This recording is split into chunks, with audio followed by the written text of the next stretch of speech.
예배는 개념이다. 네이버 검색창에서 검색하세요.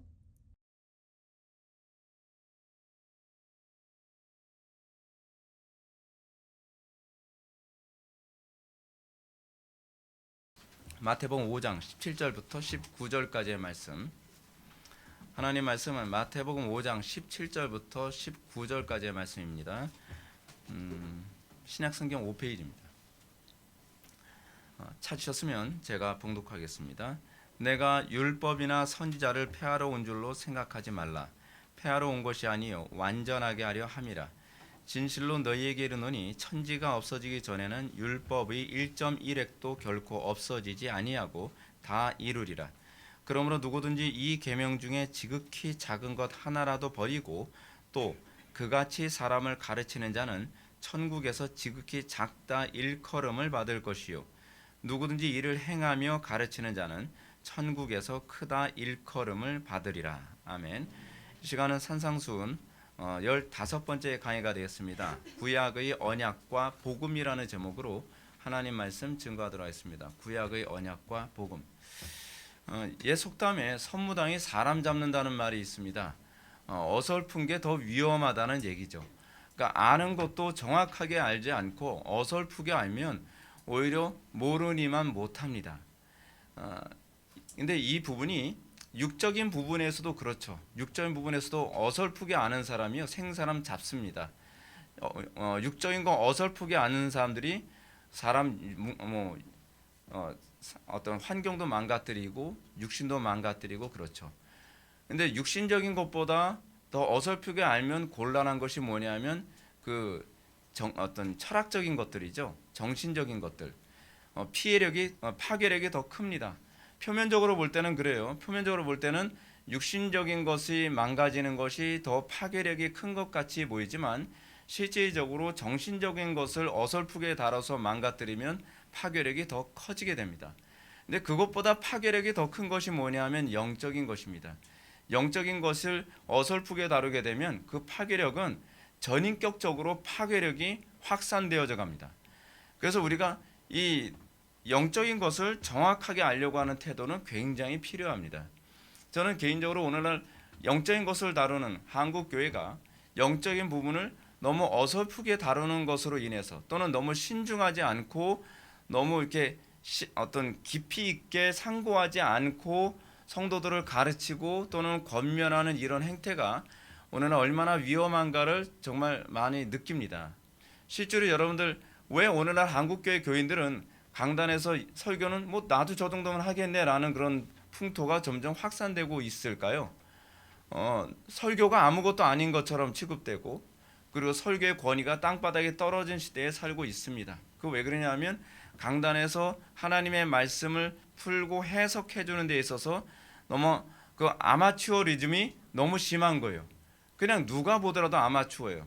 그냥 성경을 몰라도 저 정도 설교하겠다. 신학 공부 안 해도 저 정도 설교하겠다라는 그런 수준으로 설교하는 일들이 사방에서 막 생기고 있죠. 그리고 그런 사람들이 오히려 인기가 많아요. 강단에서 성경을 해석해 주지 않고 세상적인 정보를 전달하거나 그렇지 않으면 어떤 유머, 쓸데없이 시간 낭비해 가면서 사람들을 뭐 감동이나 주고 그러면 그게 설교인 것처럼 그렇게 여겨지죠. 그 결과 오게 되어진 피해는 정치와 경제와 사회와 문화와 도덕성 모든 면에 엄청난 파괴력을 행사하고 있고 그리고 잘못된 교리적 가르침으로 인해서 교인들 가운데 정신적으로 이상해진 그런 사람들, 도덕적으로 피폐해진 사람들, 가정이 파괴되어진 사람들, 뭐 다양한 유형의 어떤 파괴력이 나타나고 있죠. 이런 차원에서 우리가 영적 지식으로서의 성경의 가르침을 어설프게 하는 것이 얼마나 위험한가를 우리는 잘 이해하는 일이 필요합니다. 특히 이 영적인 지식에서의 가장 중요한 그 요소 중에 하나는 뭐냐면 율법과 복음에 대한 이해입니다.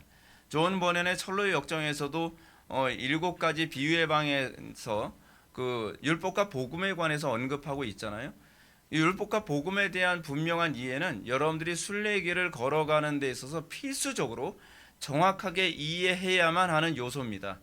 그럼에도 불구하고 오늘날 한국교회 교인들의 상당수가 율법과 복음에 대해서 제대로 이해하지 못하는 그냥 어설프게 이해하고 있는 것으로 인해서 그 피해가 아주 심각한 상황에 처해 있죠. 물론 우리 회복의 교회 성도들은 율법과 복음에 대해서 뭐 어느 정도 잘 알고 있기 때문에 제가 이 부분을 굳이 제가 뭐 강조를 안 해도 될 거라고 생각을 하긴 하는데, 그럼에도 불구하고 이 부분은 자꾸 점검해야만 할 필요성이 있습니다. 나는 과연 율법과 복음에 대한 분명한 이해가, 명확한 이해가 있는가? 나는 과연 율법에 속한 삶을 살아가는가? 나는 복음에 속한 삶을 살아가고 있는가? 우리는 이런 부분에 관해서 끊임없이 자기 자신을 점검해 볼 필요성이 있습니다. 대부분의 기독교인들은 과거 구약의 율법은 은혜 복음이 주어진과 동시에 다 폐해졌다는 정도, 요 정도로 알고 있습니다. 요 정도로만 알고 있는 것이 굉장히 어설프게 알고 있는 거예요. 폐해졌다, 율법이 폐해졌다, 복음이 우리에게 주어진 이후에 율법이 폐해졌다는 이 말을 좀 더 깊이 있게, 좀 더 상세하게 제대로 이해하려고 하는 노력을 기울이지 않았습니다. 그냥 피상적으로 그렇지, 율법이 폐해졌지, 그러니까 더 이상 율법 지킬 필요 없어.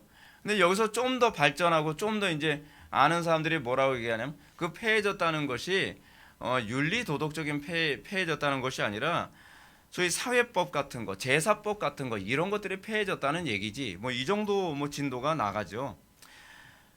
근데 문제는 뭐냐면, 은혜 복음이 주어진과 동시에 구약의 율법이 폐해졌다는 가르침이 그렇게 간단한 가르침이 아닙니다. 오늘 제가 이제 본문을 통해서 제가 여러분들한테 말씀드리겠지만, 율법에 대한 이해도 우리가 좀 더 깊이 있게, 좀 더 명확하게 이해가 되어져야만 우리는 이 부분을 제대로 이해할 수 있습니다. 근데 문제는 뭐냐면, 율법과 복음에 관한 이런 글들, 책들 또는 설교를 들으면서 수업 시간에 이제 신학생들은 그렇죠. 신학교에서 율법과 복음에 대해서 강의를 딱 들으면 이게 다인 줄 알고 더 이상 공부를 안 해요. 더 알려고 하질 않아요. 사실은 파고 들어야 되거든요. 제대로 알 때까지, 제대로 개념을 잡을 때까지 계속적으로 이 책도 읽어보고 저 책도 읽어보고 성경도 계속 읽어보면서 율법이 뭔가, 복음이 무엇인가, 그리고 복음이 들어옴으로 율법이 폐해졌다는 것이 구체적으로 뭘 의미하는 것인가에 관한 분명한 개념을 잡을 때까지는 책을 손에서 떼면 안 됩니다. 독서는요, 단순히 내 지식을 넓히기 위해서가 아니라 한 가지 사실을 명확하게 알기 위해서 하는 그런 태도를 견제해야 되거든요. 근데 문제는 더 알고 싶어 하질 않아요. 알고 싶어야 되거든요. 그리고 고민이 되어야 되거든요. 내가 다 알고 있다고 생각하는 것이 아니라 내가 모르는 그 무엇인가가 있을 것이다 라는 생각을 가지고 이 부분을 파고들어야만 합니다. 율법과 복음에 대해서 저도 알고 있다고 생각을 하지만, 이런 불의와 관련된 책들을 또 읽고 하거든요. 또 읽어보면 제가 못 보던 부분이 또 있어요. 제가 아직 지식이 부족한 부분이 있다는 걸 또 발견하게 됩니다. 근데 우리는 그 잠언의 말씀처럼요, 우리의 패망의 가장 중요한 요인은 바로 교만입니다. 교만은 뭐예요? 패망의 선봉이라고 그러죠. 우리가 알고 있다고 생각하고 내가 다 이뤘다고 생각하는 건, 내가 이 정도면 내가 완성했다고 생각하는 사고방식이 우리로 하여금 패망으로, 우리로 하여금 어리석음으로 가게 만드는 중요한 요인으로 작용합니다.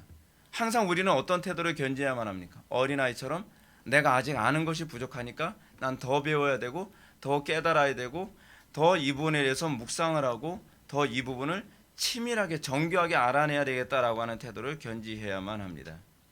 제가 믿음에 대해서도 알고 있다고 생각하지는 않습니다.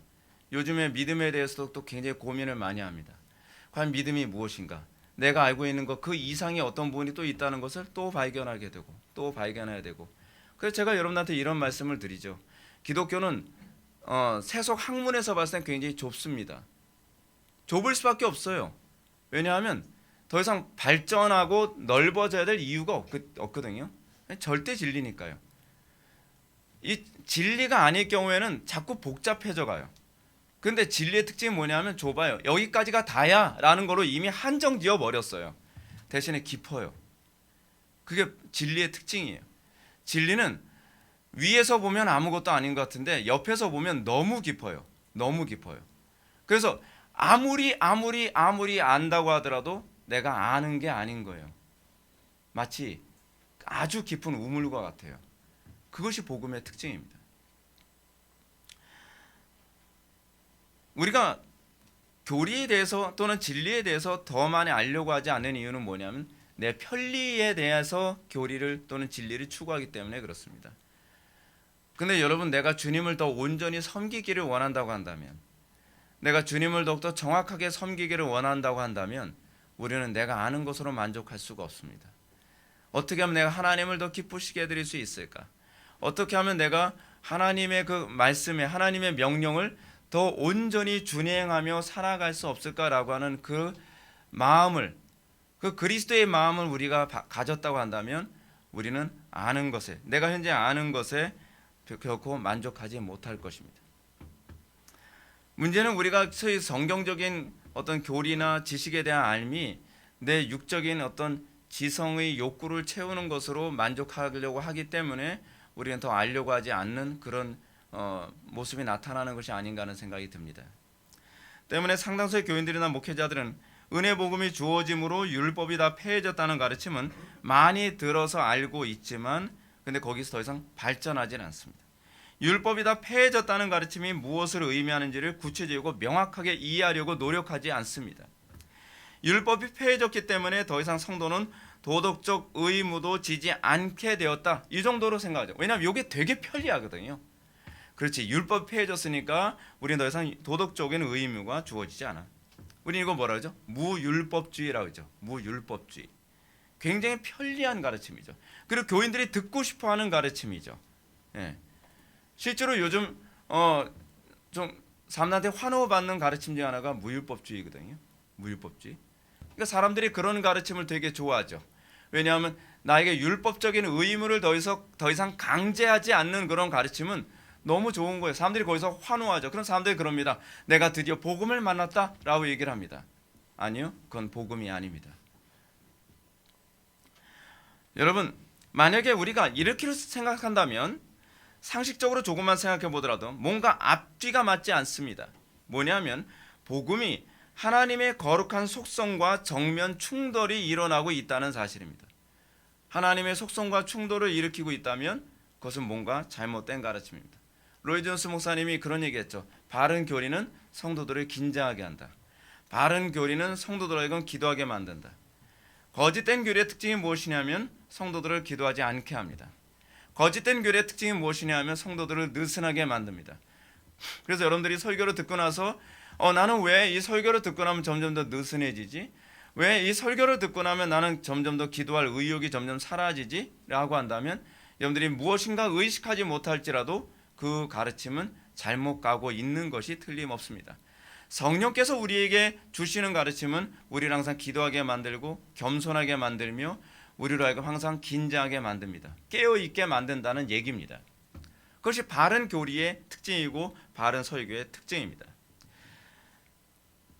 우리가 만약에 복음을 우리가 이런 식으로 맹목적으로 받아들인다고 한다면 그 사람들은 정말 복음을 제대로 알려고 하는 마음이 있는가를 좀 질문을 던져볼 필요성이 있습니다. 왜냐하면 베레아 교인들 같은 경우에는 사도 바울이 복음을 전했어도 그것이 그런가 그렇지 아니한가 연구해 봤다고 얘기합니다. 정말 진리를 알기 원하고 정말 그 진리대로 살기를 원하는 사람은 그냥 무비판적으로 받아들이는 사람이 아닙니다. 저는 개인적으로 청년들을 좋아하는 이유 중 하나가 뭐냐면 비판 의식이 강하다는 것에서 저는 좋아합니다. 청년들은 의문이 나면 질문합니다. 그것이 정상적인 것이고 그것이 복음이 우리에게 요구하는 바이기도 합니다. 많은 사람들이 예수님이 복음을 증거할 때 침묵하거나 그냥 오케이 하지 않았습니다. 질문했습니다. 물었습니다. 그리고 묻고 질문한 것에 관해서 예수님은 항상 대답해 주셨습니다. 예수님께 뭐라고 질문했어요? 예끼놈, 그냥 믿으라니까. 예수님 그러지 않으셨습니다. 맹목적인 추종이 아니라 알고서 따라오길 바라셨습니다. 그래서 프란시스 쉐이퍼는 뭐라 얘기합니까? 정직한 질문에 정직한 답변이라는 그런 명언을 남겼죠.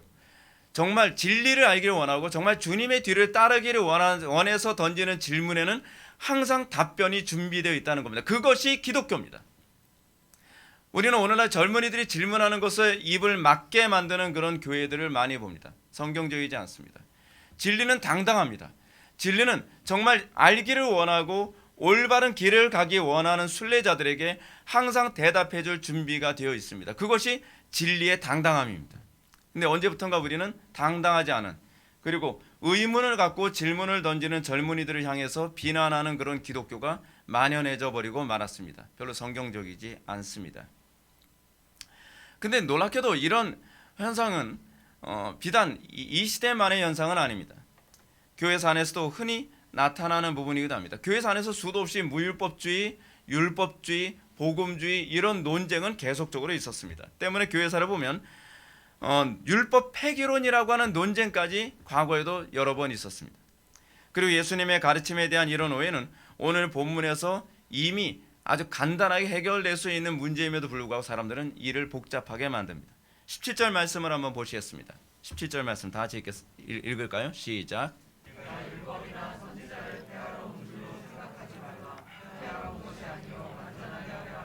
아멘. 우리는 율법 폐기론을 주장하는 사람들의 주장과 예수님께서 방금 여러분들이 같이 읽었던 그 본문을 통해서 말씀하신 그 가르침이 정면으로 충돌이 일어나고 있다는 것을 알 수 있습니다. 우리는 율법이 폐기됐다고 생각을 합니다. 복음이 주어지고 나서 우리는 율법이 폐기됐다고 생각을 합니다. 그런데 예수님께서는 그렇게 말씀하지 않습니다. 내가 율법이나 선지자를 폐하러 온 줄로 생각지 말라. 폐하러 온 것이 아니요 완전하게 하려 함이다 라고 말씀하셨습니다. 우리가 지난 시간까지 살펴보았던 것처럼 주님은 참된 성도의 정체성을 소금과 빛으로 규정하셨죠. 그리고 소금과 빛으로 성도의 정체성 또는 교회의 정체성을 규정하신 이후에 주님께서는 세상의 소금과 빛으로서의 역할을 감당하기 위해 우리에게 무엇이 요구되는가 라고 하는 부분을 말씀하고 계십니다. 그것은 당연히 율법입니다. 율법에 대한 이해, 율법을 어떻게 이해하느냐에 따라서 우리가 소금과 빛의 역할을 감당할 수 있느냐 없느냐가 여기서 규정이 됩니다. 그래서 예수님께서는 정체성을 언급하고 나서 가장 첫 번째로 얘기하는 것은 율법에 대한 이해를 예수님께서는 제자들에게 가르치고 있는 것입니다. 이런 주님의 논리적 접근은 오늘날 이 시대 교회들이 반드시 염두에 두어야 할 가르침입니다. 예수님께서는 놀랍게도 이 방법을 예수님의 가르침뿐만 아니라 제자들의 가르침에서도 이 논리는 계속적으로 반복되는데요. 오늘날 이 시대 교회들은 자신이 세상의 소금의 빛이라는 주님의 가르침을 염두에 두고 있고 그리고 그것을 많이 들었음에도 불구하고 우리는 율법에 대한 이해에 별로 관심을 갖지 않습니다. 근데 예수님께서는 너희들이 소금이다, 너희들이 빛이다 라고 한다면 너희들이 가장 처음으로 가장 우선순위로 관심을 가져야 될 것은 바로 율법에 대한 이해다라고 우리들에게 가르치고 계신다는 사실입니다. 그러나 해석하기도 상당수의 교회는 세상이 소금과 빛이라는 교회의 정체성을 율법과 연결해서 이해하려 들지 않습니다. 그 결과 세상의 소금과 빛이라는 정체성을 교회당 봉사와 헌금 아니면 영혼 구원 정도, 전도 정도로만 주로 이해하고 그것이 다인 줄 그렇게 아는 경향이 얼마나 많은지 모릅니다. 물론 세상의 소금과 빛의 역할을 감당하기 위해서는 전도 많이 해야만 합니다. 교회 봉사 많이 해야만 합니다. 그것이 나쁘다는 것이 아닙니다. 그러나 이것이 세상에서 소금과 빛의 역할을 감당하는 데서 본질이거나 우선순위는 아니라는 것입니다.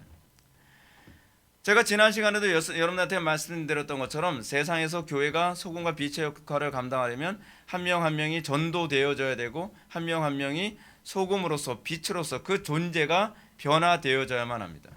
우리가 소금이 되지 않고 우리가 빛이 되지 않고 우리는 소금과 빛의 역할을 할 수 없습니다.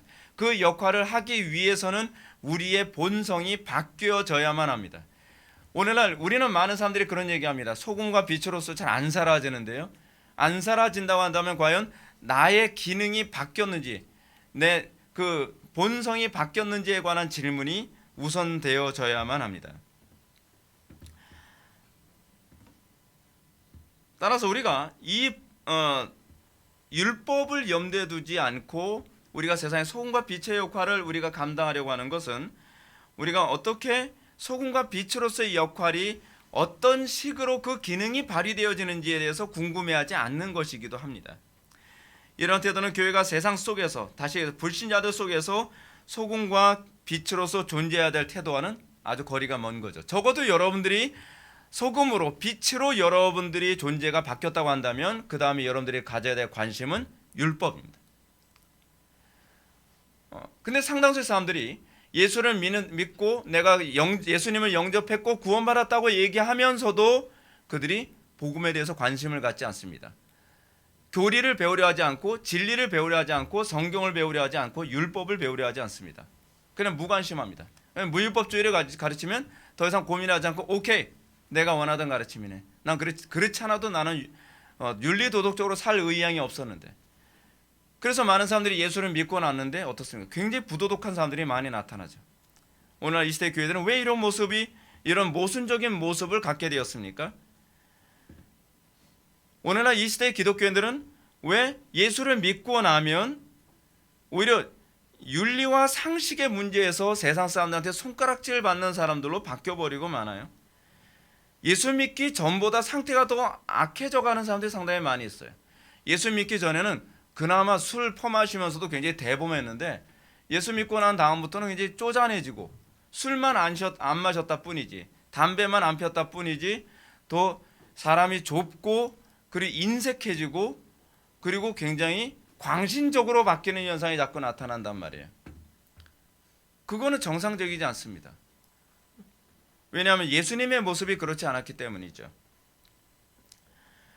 우리는 이 모순성에 관해서 고민했어야만 합니다. 그런데 놀랍게도 상당수의 교인들이 또는 목회자들이 이 문제에 대해서 고민하지 않습니다. 왜요?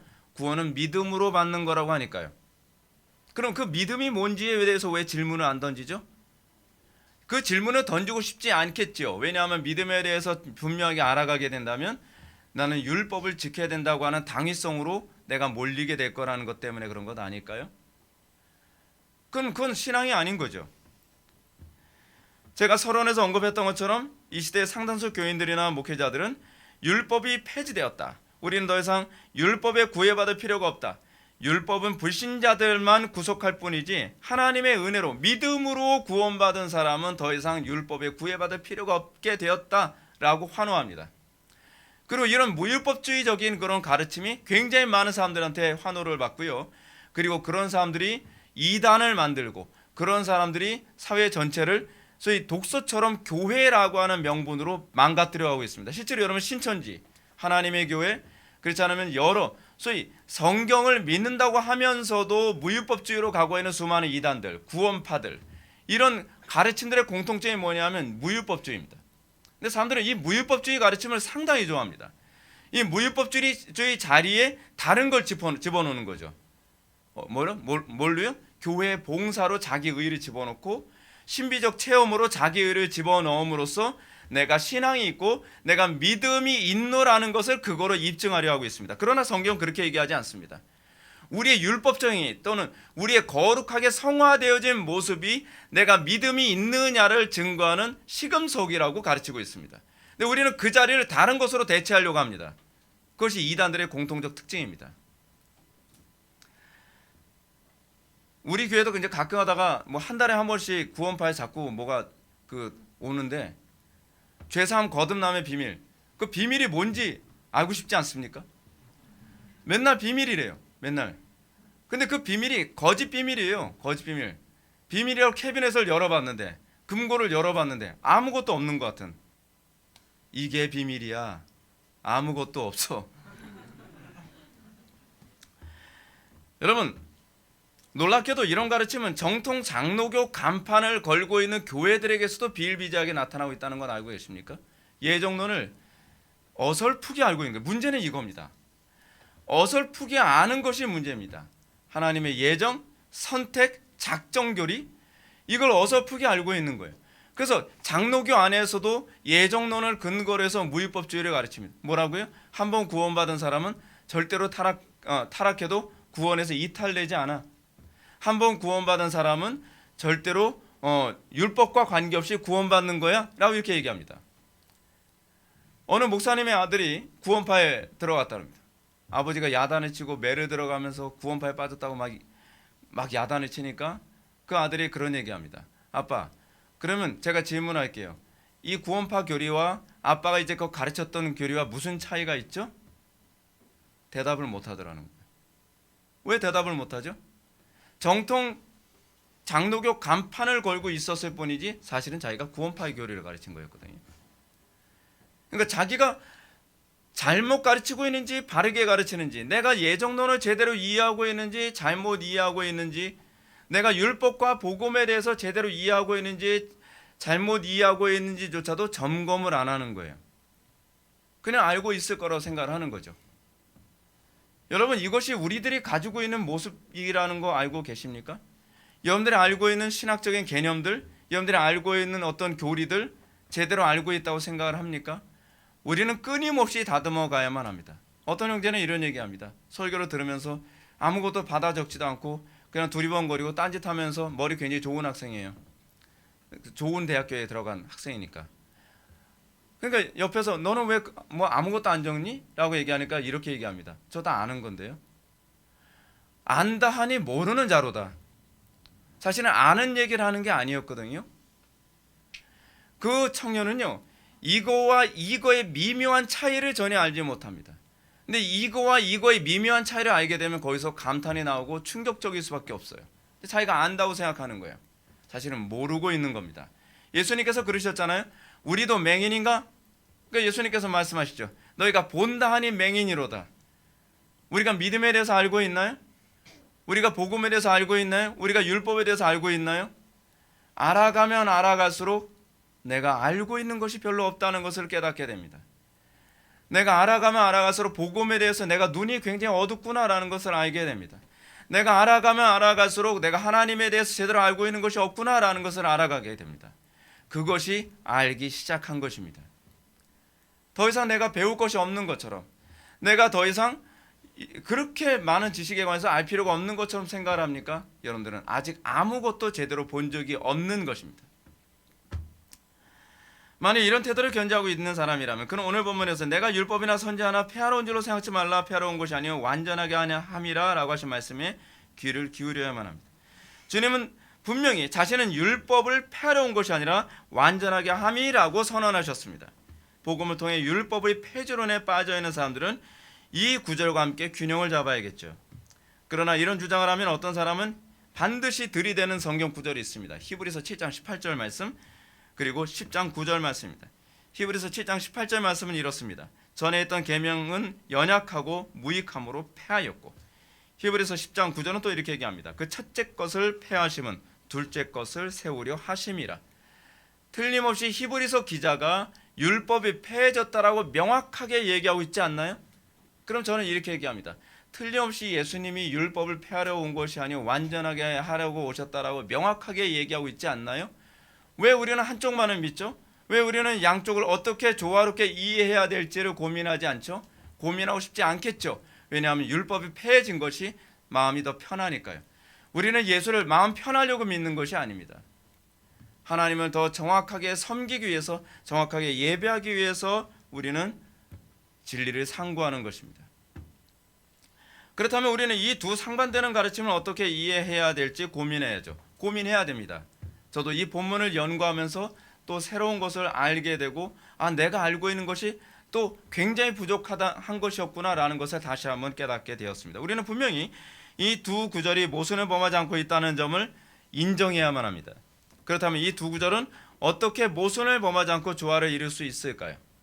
어떤 신학자는, 제가 누구라고 저는 얘기하지 않겠지만, 어떤 신학자는 페미니즘을 어느 정도 약간 지지하는 입장에 있습니다. 그래서 뭐라고 얘기해요? 여자들이요 남편에게 복종하라라고 하는 말씀은 하나님의 이 말씀을 인정하기 싫으니까 뭐라고 얘기하냐면 이 본문은 사본학적으로 불완전하다라고 얘기합니다. 사본학적으로 불완전해요? 자기 마음에 안 들면 다 사본학적으로 불완전한 겁니까? 자기 마음에 안 들면 아니 원문 성경까지도 그렇게 함부로 막 손을 대도 되는 겁니까? 그게 인간의 악한 모습이에요. 인간은 자기가 원하는 구절은 어떤 식으로든지 그것만을 사람들이 얘기하기 원하고, 자기가 불편한 구절은 자꾸 덮어버리거나 그 정경성까지도 자꾸 부정하려고 드는 것이 인간입니다.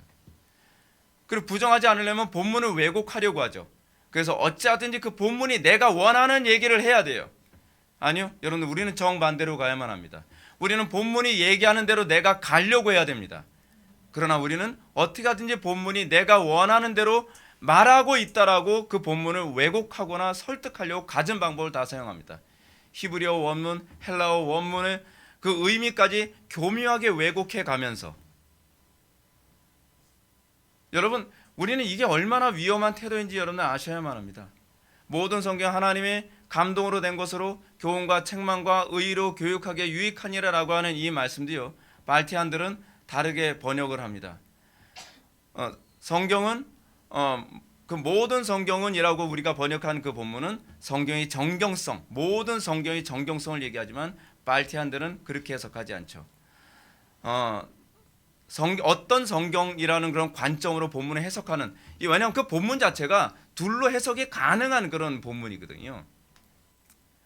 그 문법적 구조가요. 우리는 항상 성경을 더 선명하게 만드는 데 있어서 우리는 성경을 보는 훈련이 되어 있어야만 합니다. 내가 원하는 얘기를 찾는 것이 아닙니다. 여러분들 큐티를 하면서 잘못하는 것이 거죠. 여러분 큐티를 하면서 어떻습니까? 내가 원하는 성경 구절에 밑줄을 긋습니다. 아니요. 우리는 큐티를 그렇게 하면 안 됩니다. 성경은 우리에게 뭐라고 말씀하시느냐에 관심을 가져야지, 내가 원하는 말씀이 성경에 어디 있느냐를 찾는 것이 신앙이 아닙니다. 그런데 여러분, 이런 그 주장을 하는 사람들의 히브리서 앞뒤 문맥을 살펴보면 율법을 폐한 것이 아닙니다. 이런 형식법, 도덕법, 민법, 의식법이 있는데 이 중에서 의식법을 폐하셨다는 거예요. 의식법을 또는 제사법을 폐하셨다는 것을 얘기하는 거예요. 왜요? 이 모든 것들이 그리스도께 대한 예표이기 때문에 그런 거예요. 히브리서 기자는 얘기합니다. 전에 계명이 연약하며 무익하기 때문에, 그리고 또 그 첫 것을 폐하시면 둘째 것을 세우려 하심이라고 가르칩니다. 그러면 이 말씀이 의미하는 바가 무엇이겠습니까? 구약의 제사법, 즉 의식법은 모두가 장차 도래하실 메시아의 예표이기 때문에 그렇거든요.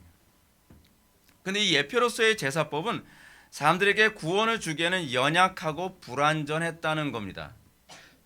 선명하지 않다는 거죠. 그렇습니다. 예표로서의 제사법은 오로지 메시아의 도래를 위해서, 또는 메시아가 도래하면 더 이상 필요가 없어지는 거예요. 그걸 우리 뭐라 그래요? 몽학선생이라고 얘기하지 않습니까? 그러므로 이것들, 즉 제사법은 장래일의 그림자이나 몸은 그리스도의 것이라고 골로새 2장 17절은 얘기하고 있습니다. 따라서 본체가 사람들의 주목을 받으려면 자동적으로 어떻게 돼요? 여러분, 그림자의 주목을 하게 되면 실체가 안 보이잖아요. 그러니까 그 실체를 선명하게 주목하도록 하기 위해서 그림자를 제거하는 거죠. 그림자를 제거함으로써 실체를 선명하게 보도록 만드는 것. 그래서 이런 제사법 또는 의식법을 제거한 겁니다. 그래서 예수님을 예표한 제사법과 아울러 다른 예표적인 성전, 그 안에 있던 법궤 다 폐지하고 다 없애버리신 거죠. 법궤까지도 없애버리셨어요, 하나님께서요. 왜냐하면 제사율법과 성전과 성전 기물 자체는 십자가 사건을 통해서 그 원 기능 실체가 완전히 다 드러났기 때문에 그렇습니다. 그런데 요즘 신비주의자들은 뭐라 얘기합니까? 법궤를 발견했다는 둥, 법궤가 어디에 있을 거라는 둥. 법궤는 없어야 돼요. 법궤가 있게 되면 실체이신 그리스도께 집중하지 않고 법궤 자체를 우상 숭배하게 되어 있단 말이에요. 근데 사람들이 문제는 그런 거에 호기심이 많아요. 옛날에 뭐 인디아나 존스 같은 영화에서 무슨 법궤가 나오니까 사람들이 막 법궤, 그런 거에 여러분들의 관심을 가지면 안 됩니다. 상당수의 사람들이 성경의 본질에 관심을 갖지 않고 비본질적인 것에 관심 많이 갖죠. 칼빈의 기독교 강의에서도 그런 얘기가 나왔잖아요. 하나님께서는 천지 만물을 창조하시기 전에 뭘 하셨나요? 그거는 우리가 알 바가 아니에요. 그건 우리의 관심사가 아니란 말이에요. 근데 우리는 자꾸 그런 걸 알기를 원합니다. 성경에서 가르치지 않는 것에 관심을 갖기 원해요. 그거는 신앙이 아니라 그냥 호기심입니다. 그것도 아주 사악한 호기심입니다. 왜냐하면 그런 성경이 우리에게 고민하라고 주신 것 이외의 것에 고민하는 사람들이 주로 그런 것에 미혹돼서 이단에 빠져들어가기 때문에 그렇죠. 이단들이 주로 그런 거 가지고서 우리의 호기심을 자극하는 거 가지고 사람들 미혹하잖아요. 그렇잖아요. 어머니 하나님 어머니 하나님 하니까 또 신기하잖아요. 한번 가보고 싶잖아요. 어머니 하나님은 어떤 분이실까? 그러면서 자꾸 이단에 빠지는 겁니다. 여러분, 신앙은요, 하나님을 아는 것에 관심을 갖는 겁니다. 주변 것을 아는 데 관심을 갖는 게 아니에요. 제가 자꾸 본질 얘기하는데 이 꼭 신앙생활을 잘못하는 사람들의 특징이 뭐냐면 가장 본질적인 것을 관심 갖지 않고 주변 것에 관심을 가지고 예배당에 오길 굉장히 좋아해요. 근데 그런 사람들은 항상 배우나 진리에 이르지 못하죠. 여러분, 율법이 무엇입니까? 율법의 폐지는 단순히 없애버리는 데 있지 않습니다. 율법의 폐지는 성경의 가르침, 율법 폐지에 대한 폐지라는 성경의 가르침은 궁극적으로 진짜 건물을 완성시키기 위해 가건물을 철거하는 개념입니다. 가건물을 철거해야 그 진짜 건물이 우뚝 서게 되는 거죠. 이런 차원에서 율법 폐지는 결코 폐지를 위한 폐지가 아니라 완성을 위한 폐지입니다. 이런 관점으로 오늘 보면 내가 율법이나 선지자를 폐하러 온 줄로 생각지 말라. 폐하러 온 것이 아니요 완전하게 하려 함이라고 하신 말씀을 잘 주목해 보시기 바랍니다. 먼저 우리가 이 본문을 정확하게 이해하려면 율법이나 선지자라고 한 이 부분부터 분명하게 이해해야만 합니다. 율법의 폐지가 아니에요. 율법이나 선지자라는 말은요, 그 당시 유대인들이 흔히 사용하는 구약 성경을 표현하는 방식이에요. 그러니까 구약 성경을 폐지하러 온 거 아니다 그렇게 표현한 거예요. 옛날에는 구약이라는 표현 안 썼잖아요. 신약이 있을 때 상대적으로 나오는 표현이 구약이잖아요. 옛 구자, 아홉 구자 아니에요. 그렇죠? 옛 경전, 그리고 새 경전, 새 언약, 옛 언약 이런 개념이거든요. 그 새 언약이 등장함으로 나타난 옛 언약이라는 표현이잖아요. 근데 히브리인들은 그 유대인들은 구약이라는 표현 사용하지 않습니다. 왜냐하면 신약 자체를 인정을 안 하니까요. 그래서 그 사람들은 뭐라고 표현했냐면 율법과 선지자라고 이렇게 지칭을 했습니다. 지금도 여러분 유대인들은 구약성 우리가 소위 구약성경이라고 부르는 그 경전을 뭐라고 부르냐면 타낙이라고 부릅니다. 타낙 또는 타나크라고 이렇게 부릅니다. 이 타낙이 뭐냐면 이 율법서, 선지서 그리고 성문서의 맨 앞 글자, 우리나라식으로 따지면 뭐 맨 앞 글자를 따서 이렇게 발음하는 건데, 예를 들어서 뭐 율법서 하게 되면 뭐라고 해요? 토라라고 하잖아요. 토라의 티읕, 그렇죠? 티읕에다가 r을 붙였어요. 그리고 선지서 하게 되면 느비님이라고 얘기하거든요. 느비님 하게 되면 거기다 느가 있잖아요. 니은이 있잖아요. 니은에다가 이 r을 붙여요. 그러면 타낙이 되잖아요. 그리고 또 성문서를 케투빔이라고 얘기하거든요. 케투빔 거기다가 이 r을 안 붙이고 그냥 받침으로 써서 발음해요. 타나크 또는 타낙이라고 합니다. 그래서 구약 우리가 이제 신학교 다니면서도 이제 읽었던 그 BHS라고 하는 성경이 있거든요. BHS라고 하는 구약 성경이 있는데 거기서도 이제 제목을 뭐라고 이제 썼냐면 토라 느비님 워 케투빔 이렇게 써 있어요. 뭐냐면 율법, 선지서 그리고 성문서 뭐 이런 식이죠. 그래서 예수님께서도 그 당시 유대인들이 흔히 구약 성경을 일컫는 방식으로 뭐라고 얘기하는 거예요? 율법과 선지자 그렇게 얘기하는 거죠. 근데 이 표현이 또 누가복음에서 나오죠. 누가복음 24장 44절에 보게 되면 예수님께서 구약 성경을 이렇게 표현하셨습니다. 모세의 율법과 선지자의 글과 시편의 나를 가리켜 기록된 모든 것. 그래서 시편은 성문서를 얘기하는 표현입니다. 케투빔이죠.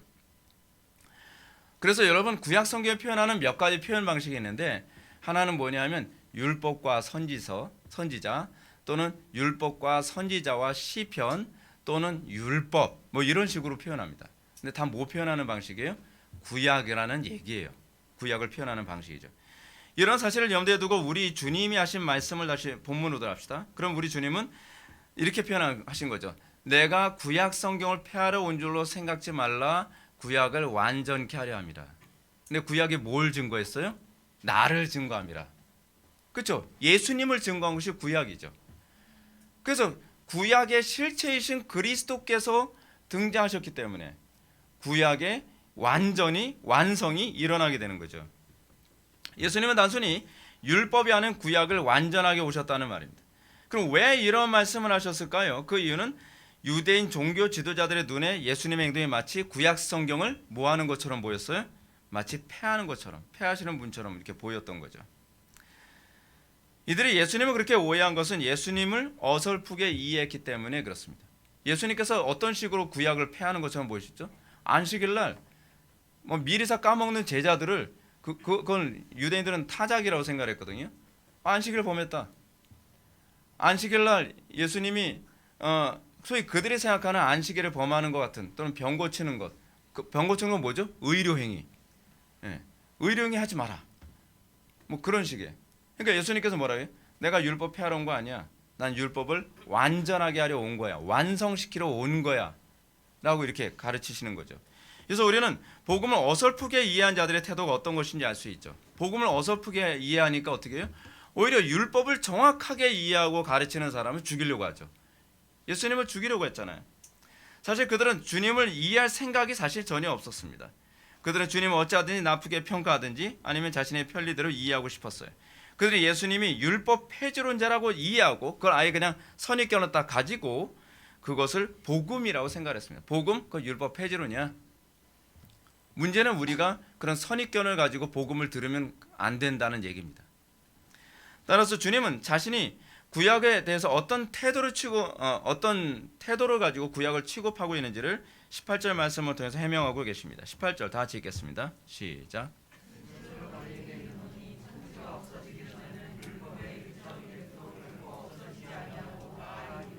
아멘. 주님은 그 자리에 앉아있는 무리들을 향해서 다시 종교 지도자들이 오해하고 있는 것처럼 율법을 오해하지 말라고 가르치고 계십니다. 예수님께서 뭐라고 말씀하십니까? 천지가 없어지기 전에는 율법의 1.1획도 결코 없어지지 아니하리라. 1점. 그러니까 히브리어 중에서 점이 있거든요. 그게 요트예요. 요트라고 하는 건데 그 요트를 지칭하는 것이고 획, 수직으로 쭉 긋는 거 있거든요. 이거를 그 획이라고 합니다. 바브가 아니라 바브. 네. 와우라고도 이렇게 발음을 해요. 근데 저는 바브로 배웠어요. 근데 여기서 중요한 표현이 이거죠. 내가 진실로 내게 이르노니라고 하는 부분입니다. 근데 이 표현이 상당히 놀라운 표현이에요. 이 표현은 이제 헬라어로 뭐라 하냐면 아멘 레고 소이라고 얘기하거든요. 아멘 레고 소이라고 하는 이 표현을 직역하면 내가 너에게 말하노니 라는 표현이거든요. 근데 내가 너에게 말하노니라고 하는 이 표현이 사실은 랍비들이 흔히 사용하는 표현입니다. 그러니까 랍비들이 예를 들어서 내가 랍비 아키바의 권위로 너에게 말하노니, 그러니까 제자들한테 뭘 가르칠 때 스승의 이름의 권위를 가지고 제자들에게 가르쳤어요. 그래서 랍비 누구의 권위로 내가 너에게 말하노니라는 이런 어법이에요. 근데 예수님께서 이 랍비들의 어법을 그대로 사용해서 내가 나의 권위로 너에게 말하노니라고 말씀하고 계신 거예요. 원래 전통적인 랍비들은 항상 스승의 권위인데 예수님께서는 당신 자신의 권위로 말한다라고 얘기하고 계시는 거죠. 근데 이 표현이 구약에서 하나님께서 당신 자신을 지칭하는 표현이었어요. 구약에서는 하나님께서 당신 자신을 어떻게 말씀하시냐면 내가 나를 두고 맹세하기를 또는 내가 나의 이름을 두고 맹세하노니 라는 이 표현을 예수님께서 아멘 레고 소이라는 말로 사용한 겁니다. 그 예수님이 뭐라 하신 거예요? 내가 바로 여호와다. 구약의 어법, 구약의 하나님께서 사용하시는 어법을 예수님께서 직접 사용하심으로 내가 그 구약의 하나님이시다. 에고 에미 용법이라는 게 나오거든요. 그래서 나는 이다 용법이에요. 나는 이다. 이게 여호와라는 얘기거든요. 예수님께서 내가 여호와다라고 하는 것을 얘기하시면서 뭐라고 말씀하시는 거예요? 내가 나의 권위로 나의 이름을 두고 맹세하노니 1.1획도 구약 성경 1.1획도 결코 없어지지 아니하고 다 이루리라라고 말씀하고 계신다는 거예요. 얼마나 엄격하고 정확하게 말씀하고 계신지 모릅니다. 구약의 사소해 보이는 여러분 구약의 우리는 사소해 보인다고 생각하는데요. 사실 하나님께서 사소하게 보지 않는 영역도 많은 거 알고 계시죠? 근데 소위 예수님께서 말씀하신 게 뭐냐면 너희들이 사소하다고 생각하는 그 부분까지도 하나님께서 완성할 것인데 그것은 사실 사소하지 않기 때문이죠. 근데 문제가 뭐냐면 구약의 이 랍비들이나 신약의 랍비들이나 이런 사람들이 성경의 가르침 중에 상당수의 가르침을 사소하게 취급한 부분이 많이 있다는 것이 그것이 문제입니다. 그리고 그들은 사소해 보이는 것을 자기의 입맛에 맞게 왜곡시킵니다. 그리고 그것이 신앙에 위배되지 않는다고 생각하는 거죠.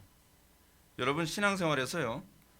뭐가 여러분 본질을 볼 줄 아는 건지 아십니까? 사소해 보이는 것이 사소해 보이지 않을 때 그것이 진짜 신앙입니다. 우리는 오늘날 이런 부분이 너무 팽배해져 있죠. 근데 그것이 유대 사회 안에서도 이미 팽배해져 있었던 모습이에요. 하나님께서는 사소하게 보지 않는데 종교 지도자들은 그것을 사소하게 보고 그리고 유대인들에게 그렇게 가르쳤다는 사실입니다. 그래서 하나님과 멀어지죠. 그래야 유대인들은 궁극적으로 구약의 율법을 성취하는데 실패한 민족이 됩니다. 여러분 어떤가요? 여러분 우리들은 신앙생활하면서 사소해 보인다고 생각하는 것 중에 중요한 것들이 얼마나 많은지 하나씩 하나씩 발견하게 되지 않나요? 소위 신앙에 눈이 띄어지지 않은 사람들 뭘 그런 거 가지고 그래? 예배 시간 좀 늦는 거 가지고 그래? 그게 사소한 문제가 아니거든요.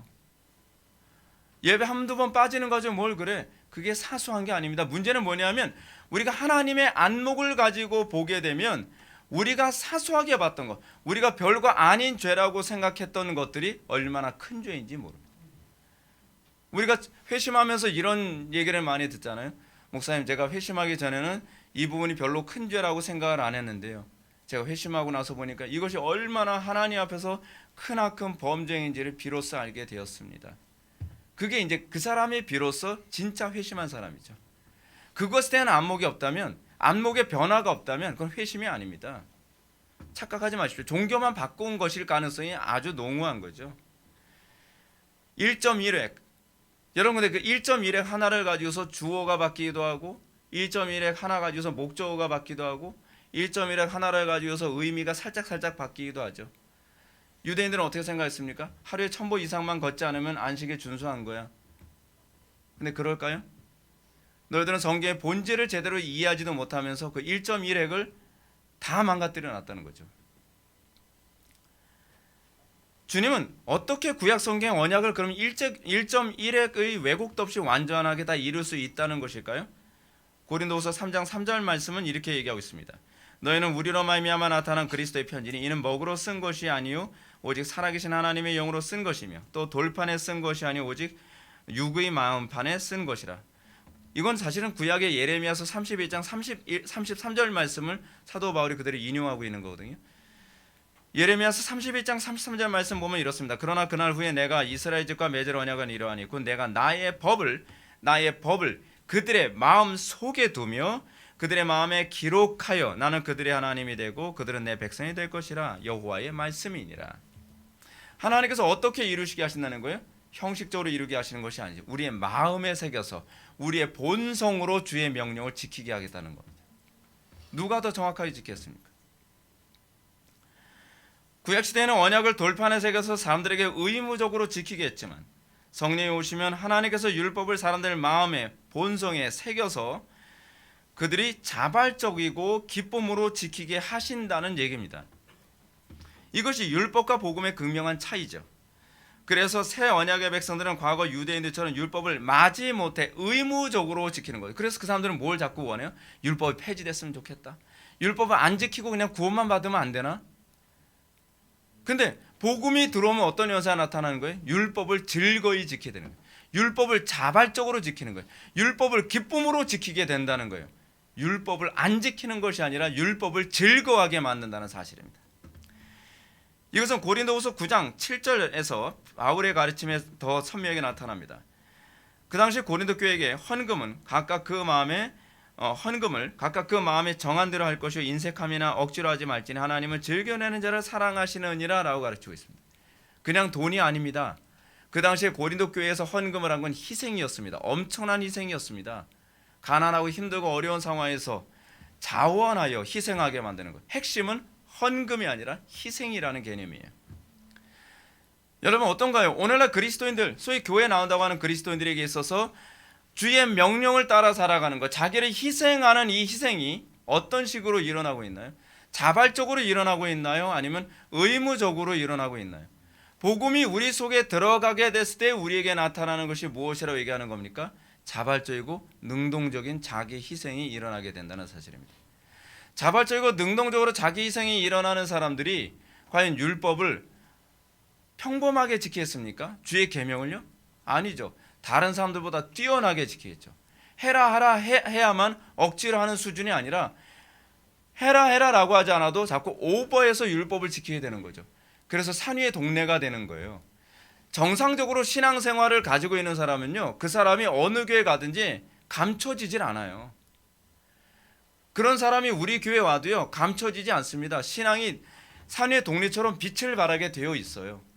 근데 우리는 그렇잖아요.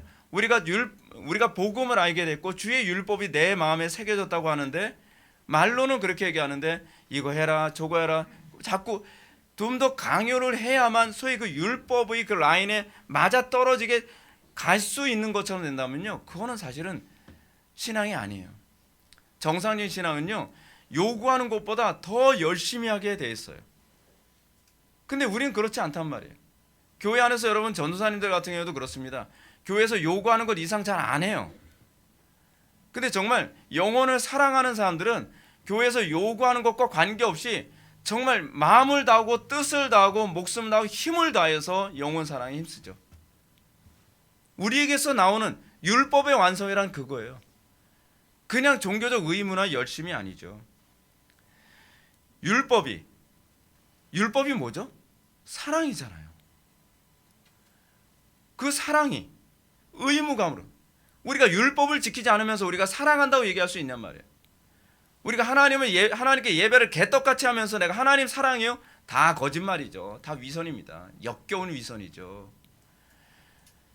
율법의 4계명이 다 하나님께 대한 예배의 계명인데, 그렇잖아요.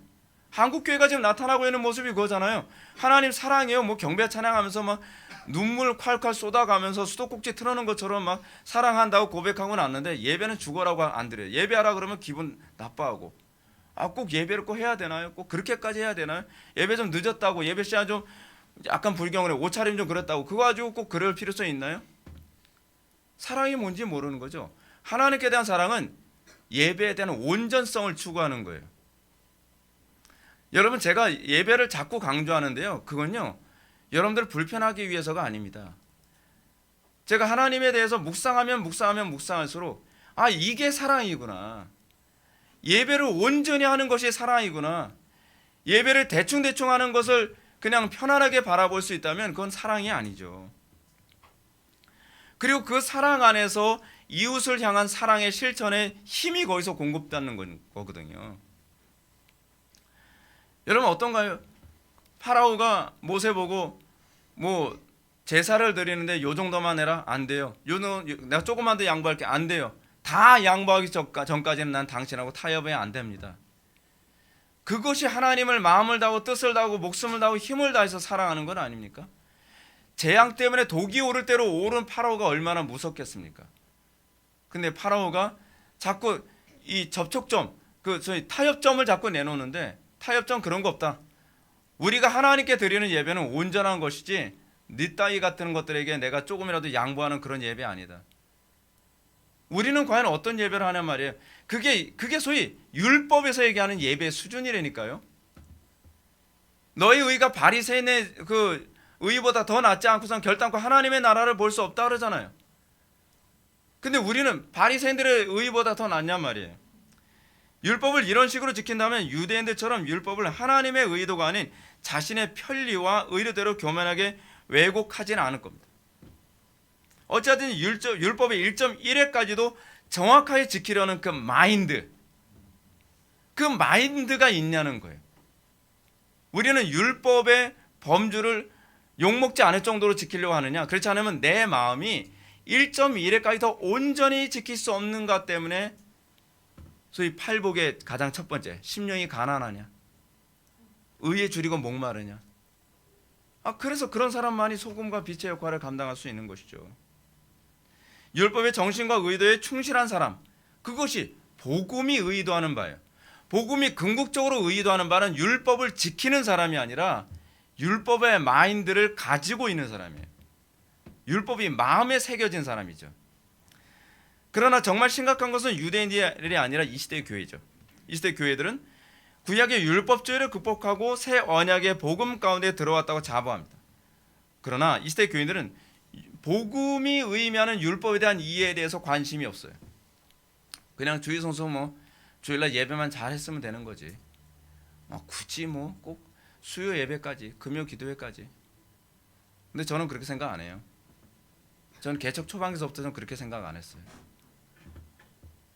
하나님을 더 온전히 기쁘시게 드리는 것이 무엇일까를 저는 더 고민해요. 우리가 정말 하나님을, 여러분들 예배를 의무라고 생각하지 마십시오. 여러분들이 예배를 의무라고 생각할 때부터 이미 여러분들이 율법주의에 빠져 있는 겁니다. 우리에게서 예배는 의무가 아닙니다. 우리에게서 예배는 사랑의 표현이어야만 합니다. 저도 예배를 이렇게 강요하지 않으면 교인들이 훨씬 더 늘어날 수 있다는 것 압니다. 그러나 예배는 프로그램이 아니거든요. 예배는 강요해서 하는 것은 그 자체부터가 신앙이 아닙니다. 예배란 내가 하나님을 더 사랑하는 것에 대한 표현이에요. 우리는 자꾸 교묘히 성경의 가르침을 1.1핵이라도 빼려고 애를 쓰듯이 신앙생활하고 있죠. 율법과 복음의 차이가 뭔지 아십니까? 율법주의자들은 할 수만 있다면 1.1핵을 더 빼려고 노력한다면, 복음 안에서 구원을 경험한 사람들은 1.1핵이라도 더 온전히 지킬 수 없을까를 고민하는 사람들입니다. 1.1핵을 뺐다고 해서 눈에 잘 안 띄일 것입니다. 반대로 1.1핵이 조금 더 첨가됐다고 해서 눈에 잘 띄진 않을 것입니다. 그러나 우리의 마인드는 어떻게 하든지 주님 앞에 더 온전한 예배를 드리는데 관심을 갖게 될 것입니다. 오늘날 교회 안에서 1.1핵을 자꾸 빼려고 하는 사람들의 특징이 무엇입니까? 이런 얘기합니다. 성경 어디에 술 마시지 말란 말이 어디 있냐? 술 취하지 말라 했지. 말장난하게 해가면서 율법의 1.1핵이라도 빼려고 애를 쓰는 거죠. 가진 애를 다 쓰는 거죠. 그죠? 또 어떤 사람은 신앙생활을 너무 깐깐하게 하지 말자, 좀 융통성 있게 해야 되는 것 아니냐, 뭐 이런 얘기까지 나오고, 뭐 주일날이 안식일이냐, 안식일과 주일날은 다른 것 아니냐, 너무 율법주의적으로 주일 성수하려고 하지 말자. 어떻게 하든지 율법의 1.1핵을 빼내려고 애를 쓰는 그런 태도. 성경에 어디 11조 하라는 말이 어디 있냐?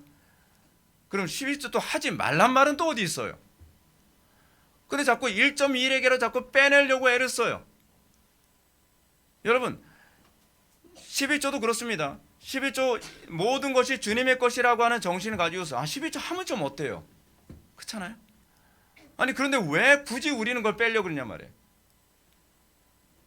또 요즘 대면 예배냐 비대면 예배냐, 비대면 예배도 예배다. 저는 이거는 1.1핵을 빼려고 하는 것이지 1.1핵까지 다 지키려고 하는 노력의 결과로 저는 절대로 보이지 않는다는 겁니다. 그러면서 이 나라가 잘 되길 바랍니까? 그러면서 대한민국 교회의 개혁을 얘기합니까? 위선이죠. 뭐가 개혁입니까? 이런 게 제2의 종교개혁입니까? 어떻게 하든지 예배를 느슨하게 드리는 걸 뭐 제2의 종교개혁이라고 얘기를 해요? 이건 예수님의 가르침과 완전히 다른 태도입니다. 예수님은 그의 백성들에게 자신의 법을 그들 속에 두셔서 1.1핵이라도 다 이루게 만들 것이다 라고 하는 거예요. 그것 때문에 여러분 핍박을 받게 되는 거죠. 1.1핵까지도 다 지키려고 하는 그런 태도 때문에. 사도 바울이 그것 때문에 고난당한 것 아닙니까? 우리의 신화의 선배들이 그것 때문에 고난당한 거 아니에요? 성경이 궁극적으로 만들려고 하는 그리스도인들의 태도는 뭐냐면 영적 완벽주의자예요. 그 사람들이 교회 안에서는 있었죠. 그런 사람들이요. 퓨리탄이라고요. 청교도들. 어떻게 하든지 그들의 삶 가운데 1.1핵이라도 다 지켜볼 수 없을까를 고민하며, 그래서 그들은 그걸 외쳤습니다. 개혁된 교회는 항상 개혁돼야 된다. 한번 개혁된 것으로 부족하다. 더 온전한 개혁, 1.1핵이라도 더 개혁시킬 수 없을까? 나의 삶부터 내가 1.1핵이라도 더 개혁될 수 없을까? 더 주님과 가까워질 수 없을까? 더 주님의 이름에 합당한 예배를 올려드릴 수 없을까를 고민했던 사람들이 바로 종교개혁자들이고 청교도들이었습니다. 그래서 여러분 16세기와 17세기 청교도들이 고난을 당했던 이유가 바로 거기 있었습니다. 그들은요, 어떻게 하든지 1.1회까지 정확하게 지키려고 하는 태도 때문에 그들이 뭐라고 비난을 받았어요? 결벽주의자. 그게 바로 청교도라는 거예요. 그리고 자꾸 시키는 대로 안 하고 더 개혁해야 된다고 얘기하는 자들을 향해서 뭐라고까지 얘기했어요? 프로테스탄트, 저항주의자, 반항아. 우리는 과연 그런 프로테스탄트인가요? 우리는 프로테스탄트의 후예라고 얘기하는데 우리는 1.1핵까지 개혁하려고 하는 그런 태도 안 합니다. 오히려 1.1핵이라도 덜 개혁하기 위해서 가진 애를 쓰고 저항을 하죠. 제가 목회를 하면서 끊임없이 겪는 이런 충돌은 결국 그겁니다. 교인들은 끊임없이 1.1핵이라도 덜 순종하려고 애를 쓰고, 목회자는 어떻게 하든지 1.1핵이라도 더 순종하며 하나님께 더 나아가게 만들려고 하는 것. 거기서 갈등과 싸움이 끊임없이 일어나게 되는 것이죠. 칼빈은 1.1회까지 정확하게 순종하게 하기 위해서 어떻게 얘기를 합니까? 성경이 가라고 하는 데까지 가고 성경이 멈추는 데서 멈추며 성경이 침묵하는 데서 침묵하는 이 개혁자들의 이 구원은요 1.1회까지 다 온전케 하려고 예수님께서 오셨다라고 하는 이 스피릿에 그대로 이 부합하는 구호가 아닐 수 없습니다. 이들은 성경을 왜곡되게 해석하지 않도록 온 힘을 기울여서 성경 해석하는 것과 관련된 기독교 강요 같은 책도 썼습니다.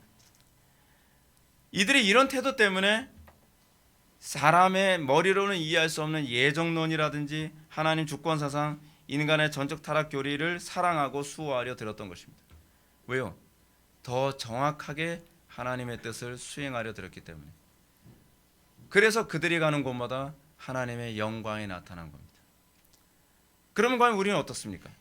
우리가 진정으로 새 언약에 속한 사람들이라면 우리에게서 율법은 몸 밖에 있나요? 몸 안에 있나요? 내 마음이 율법을 사랑해서 율법을 지키나요? 아니면 율법 밖에 있는데 억지로 해야 되니까 우리는 그 강요하듯이 그 율법을 따라가고 있는 것인가요? 우리가 정말로 주의 율법을 사랑한다면, 주의 말씀을 사랑한다면 우리는 1.1에게라도 더 온전히 지키고자 하는 몸부림이 우리에게 나와야만 합니다. 우리 회복의 교회는 더 개혁될 수 없을까요? 여러분들의 가정은 더 개혁될 수 없을까요? 우리 가정의 1.1핵을 더 개혁할 수 있을 수 있는 길은 없을까요? 한국교회 1.1핵을 더 개혁할 수 없을까요? 그것 때문에 고민하고 그것 때문에 몸부림치고 저는 우리 교회의 예배 다른 교회에서 봤을 때는 훌륭하다. 저는 그거로 만족하지 않습니다. 우리 교회 예배는 개혁됐습니다. 그러나 저는 더 개혁되어져야 된다고 생각을 합니다. 우리는 1.1핵이라도 더 개혁된 예배를 꿈꿔야만 합니다. 그것이 그리스도인입니다. 여러분들 신앙생활은 어떻습니까? 더 개혁하려 들어야 되겠다는 그런 열정에 사로잡힌 바 되고 있습니까? 어떻게 하든지 나의 삶을 더 하나님께 올려드리고 1.1핵이라도 개혁하여 더 하나님을 영화롭게 하고 더 주님을 뜨겁게 사랑할 수 없을까를 고민합니까? 그렇다고 한다면 여러분은 새 언약 백성이며 여러분들은 율법의 완성 가운데 있음을 믿으시기 바랍니다. 기도하시겠습니다. 사랑이 많으신 하나님, 우리의 개혁이 조그만 1.1핵서부터 시작되기를 원합니다. 하나님을 좀 더 사랑할 수 없을까를 고민하며 몸부림칠 수 있기를 원합니다. 우리가 복음 안에 있다 하면서도 우리가 하나님 앞에서 우리 자신을 개혁하는 데 인색하지 않게 해주시고 우리가 어딜 가든지 날마다 우리가 개혁된 모습을 간증하며 하나님을 영화롭게 할 수 있는 그리스도인들 될 수 있도록 은혜 베풀어 주옵소서. 예수님의 거룩하신 이름으로 기도 올립니다. 아멘.